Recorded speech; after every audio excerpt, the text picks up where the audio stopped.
قدرمنو لیدونکو ستړي مشئ د دې مهال د مهمو خبرونو ټولګې ته ښه راغلاست. د خبرونو سرټکي: د طالب ضدو خوځښتونو د بریدونو زیاتوالی، د آزادۍ جبهې په کابل کې د 4 طالبانو د وژلو ادعا کوي. خوست ته د ندا محمد ندیم سفر، طالبانو په جبري ډول یو شمېر محصلین د خپلې ډلې د لوړو زده کړو وزیر غونډې ته حاضر کړل. د ملګرو ملتونو د کډوالو عالي کمیشنرۍ کلنی راپور: تیر یو کال له 11,000 ډیرو افغان راستنېدونکو سره مرسته شوې. د ټي جي پي په خپل منځي نښته کې 4 کسان وژل شوي. او د ترکیې ولسمشر وایي چې اسرائیل په منځني ختیځ کې د جګړې پراخولو په لټه دی. بشپړ خبرونه: د افغانستان آزادۍ جبهې ادعا کړې چې په کابل ښار کې پر طالبانو د دغې جبهې د برید په ترڅ کې د یادې ډلې 4 جنګیالي وژل شوي دي. دغه جبهې د یکشنبې ورځ د ایکس پاڼې له لارې په یو بیان کې ویلي چې دا برید تېره شپه د کابل ښار 8مې امنیتي حوزې اړوند د دارالمان په سړک شوې ده. د بیان پر بنسټ په دغه برید کې د طالبانو د استخباراتو اړوند جنګیالي په نښه شوي دي. په بیان کې راغلي دي د دې عملیاتو په پایله کې په پوځي موټر کې سپاره 4 طالب ملیشه ووژل شول او د ټپیانو د شمېر په هکله کره معلومات په لاس کې نشته. طالبانو تر اوسه په دې هکله څه نه دي ویلي. له دې مخکې سرچینو 8 ورځپاڼې ته په کابل ښار کې یوه چاودنه منلې وه. ورته مهال د افغانستان مقاومت جبهې ادعا کړې چې په کابل کې پر طالبانو د یوه برید په ترڅ کې د دغې ډلې 2 جنګیالي وژلي او یو بل یې ټپي کړی دی. د مقاومت جبهې د شنبې ورځ په یو خبرپاڼه کې ادعا کړې چې دا برید یې د کابل په شکردره ولسوالۍ کې کړی دی. طالبانو تر اوسه په دې هکله څه نه دي ویلي.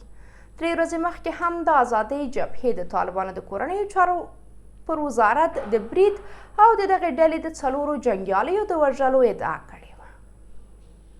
سیمه ییزې سرچینې وایي طالبانو د خوست شیخ زاید پوهنتون د مختلفو ټایمونو محصلین په جبري ډول هغې غونډې ته چې د دغې ډلې د لوړو زده کړو سرپرست وزیر ندا محمد ندیم پکې ګډون کړی و حاضر کړي دي.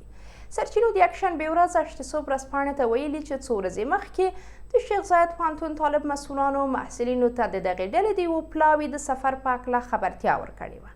د سرچینو په وینا طالبانو محصلینو ته خبرداری ورکړی و چې د پوهنتون غونډې ته د نه حاضرېدو په صورت کې به یې نومونه له حاضري لرې شي.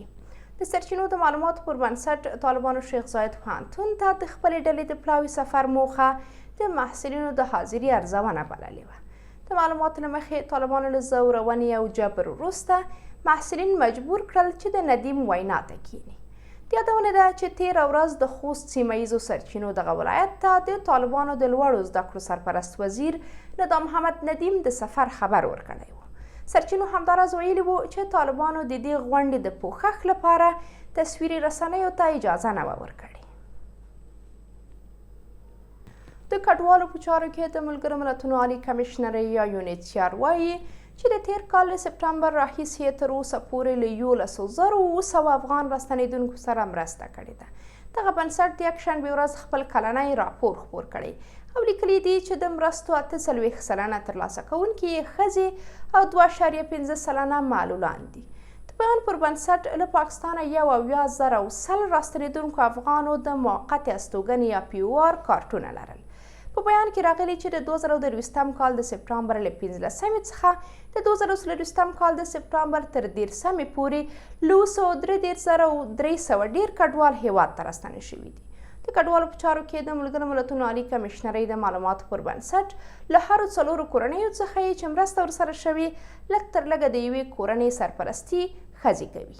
د دغه نړیوال سازمان د معلوماتو له مخې 33 سلنه راستنېدونکي غواړي چې د کابل، جلال آباد، کندهار، لښکرګاه او مزار شریف په ګډون په لویو ښارونو کې ځای پر ځای شي. په راپور کې همداراز راغلي چې د روان کال په ترڅ کې شاوخوا 6,940 افغان کډوال په پاکستان کې نیول شوي دي. د معلوماتو له مخې له پاکستانه هیواد ته د راستنېدونکو افغان کډوالو شمېر د تیر کال په پرتله ډیر شوی دی. پاکستان او ایران په دې وروستیو کې د کډوالو د ایستلو لړۍ چټکه کړې ده.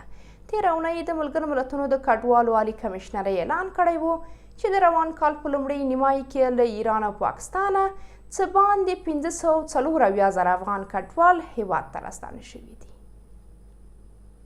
سرچینې وایي چې د خیبر پښتونخوا په سویلي وزیرستان کې د پاکستاني طالبانو ترمنځ د خپل منځي نښتې په ترڅ کې د دغې ډلې د یوه قومندان په ګډون 4 کسان وژل شوي دي. ډان د یکشنبې ورځ راپور ورکړی چې دا نښته تېره ورځ د قومندان نیاز وزیر او قومندان منهاج بټ د جنګیالیو ترمنځ شوی ده. د راپور پر بنسټ په دې نښته کې نیاز وزیر او د هغه 3 ساتونکي وژل شوي دي. د معلوماتو له مخې دا نښته د منهاج بټ لخوا د نیاز وزیر د وژل کېدو له امر وروسته چې تازه له افغانستان او پاکستان ته دننه شوی و پیل شوې ده. وزیر په سویلي وزیرستان کې د TTP د عملیاتو مسؤل و. دا نښته د بیرمل ولسوالۍ په نندرون غرنۍ سیمه کې شوې ده. وروستي کلونه په یادو سیمو کې د وسلوالو فعالیتونه ډیر شوي وو.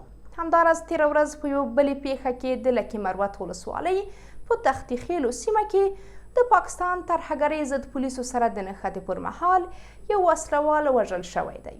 په دې نښته کې یو ملکي وګړی هم وژل شوی و. په یوه بلې پیښه کې د خیبر پښتونخوا په خان ولسوالۍ کې د سړک غاړې ماین چاودنې له کبله 2 پاکستاني پوځیان ټپي شوي دي. پاکستاني طالبانو تر اوسه په دې تړاو څه نه دي ویلي.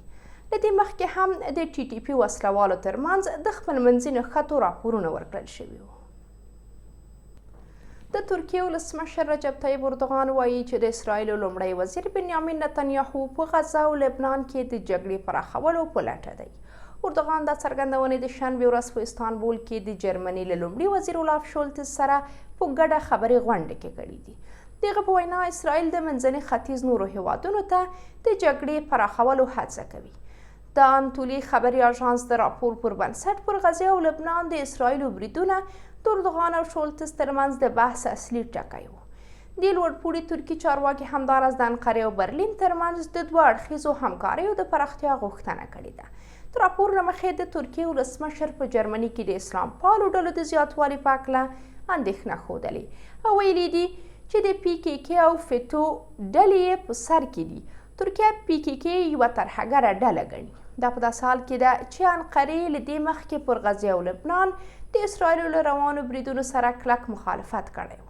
تېره میاشت اردوغان پر لبنان د اسرایلو وروستیو بریدونو ته په اشارې له لویدیځو هیوادونو غوښتي وو چې د تل ابیب د اقداماتو مخنیوی وکړي. قدرمنو لیدونکو دا و د دې مهال مهم خبرونه. تر بیا د خدای پامان.